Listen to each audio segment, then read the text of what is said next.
আসসালামু আলাইকুম সবাইকে। সবাই কেমন আছেন? আশা করি ভালো আছেন। আমি আলহামদুলিল্লাহ ভালো।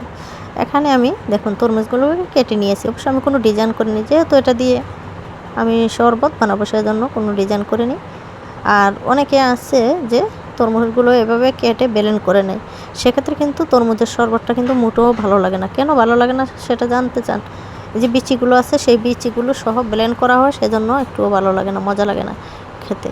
সেজন্য আমি হাতে করে নিচ্ছি। বিচিগুলো থেকে যাবে, বিচিগুলো ফেলে দিব আর শুধু রসটা বের হবে। আপনারা এভাবে আমার মতো বানিয়ে খেয়ে দেখবেন যে কী যে স্বাদ হয় তরমুজের শরবতটা।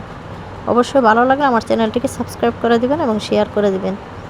আমি কিভাবে বানাচ্ছি দেখুন। আমি সুন্দর করে হাত দিয়ে ছেঁকে এই যে রসটা বের করে এখন চিনি দিয়ে দিচ্ছি। আপনারাও চিনি দিবেন, একটু অল্প পরিমাণে লবণ দিবেন। বিট লবণটা থাকলে একটু দিতে পারেন, আর নাহলে নর্মাল লবণ দিয়ে দিবেন।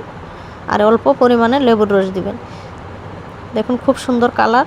অবশ্য বুঝলাম না কালারটা এত গাঢ় ছিল, খুবই সুন্দর।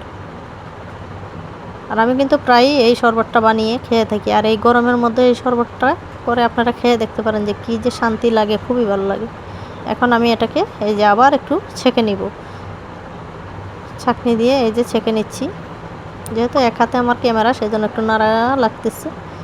আমি এখন আবার গ্লাসে অল্প অল্প করে ঢেলে নিচ্ছি। যে ছাবাটা থাকে সেটাও কিন্তু ছাঁকনির মধ্যে রয়ে যাবে। দেখুন খুব সুন্দর হয়ে গেল আমার তরমুজের শরবত। আপনারা কিন্তু এভাবে বানিয়ে খেতে পারেন। ব্লেন্ডার ছাড়া এভাবে হাতে বানিয়ে খেয়ে দেখবেন যে কেমন লাগে, আর ব্লেন্ডারে করে ব্লেন্ড করে বানিয়ে খেয়ে দেখবেন কেমন লাগে। কোনটা ভালো লাগে সেটা আমাকে অবশ্যই কমেন্টে জানাবেন। সবাই ভালো থাকুন, সুস্থ থাকুন। আল্লাহ হাফেজ। আসসালামু আলাইকুম রহমতুল্লাহি ওয়া বারাকাতুহু।